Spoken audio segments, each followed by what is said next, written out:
Hello বন্ধুরা, কেমন আছো তোমরা সবাই? আশা করছি সকলে খুব ভালো আছো। আজকে তোমাদের সাথে ভীষণই মজাদার একটা চাউমিন রেসিপি শেয়ার করব, যেটা হচ্ছে এগ সোয়া চাউ।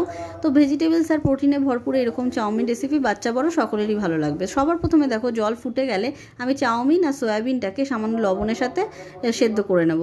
এরপরে এখানে আমি আমার মন পছন্দ মতো ভেজিটেবলস নিয়েছি, তোমরা তোমাদের চয়েস মতো ভেজিটেবলস নিতে পারো। এখানে আমি বিনস, গাজর, ক্যাপসিকাম, পেঁয়াজ আর দিলাম কাঁচা লঙ্কা। আমি সব কিছুকে একবারেই ফ্রাই করে নেব সামান্য লবণের সাথে। প্রায় 2 থেকে 3 মিনিট হাই ফ্লেমে আমি এটাকে ভেজে নেব। প্লিজ ব্যাকগ্রাউন্ড নয়েজটা একটু অ্যাভয়েড করো, তার জন্য দুঃখিত।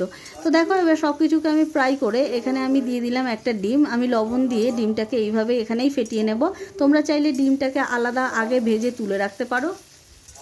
তো দেখো, ভালো করে ভাজা হয়ে গেলে আমি এখানে দিয়ে দেব চাউমিন আর সয়াবিনটা। তো দেখো, সয়াবিনটাতে যেহেতু আমরা চাউমিন সেদ্ধ করার সময় লবণ দিয়েছিলাম, তার জন্য এখানে ভালোভাবেই সয়াবিনটাতে লবণ ঢুকবে।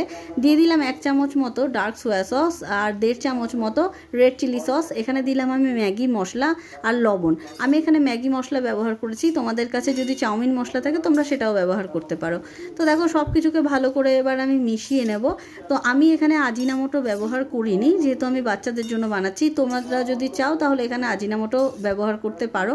তো দেখো, ভালো করে সব কিছুকে মিশিয়ে নিলেই আমাদের এগ সোয়া চাউ একদম রেডি হয়ে যাবে। এই চাউমিনটা ভীষণই মজাদার হয় খেতে। তোমরা সন্ধ্যের টিফিনে বা বাচ্চাদের স্কুল টিফিনের মতনও চাউমিনটা বানাতে পারো। তো তোমাদের রেসিপিটি কেমন লাগলো? ভিডিওটিকে একটি লাইক করে যদি ভালো লেগে থাকে, আর চ্যানেলটিকে সাবস্ক্রাইব করো। Thanks for watching.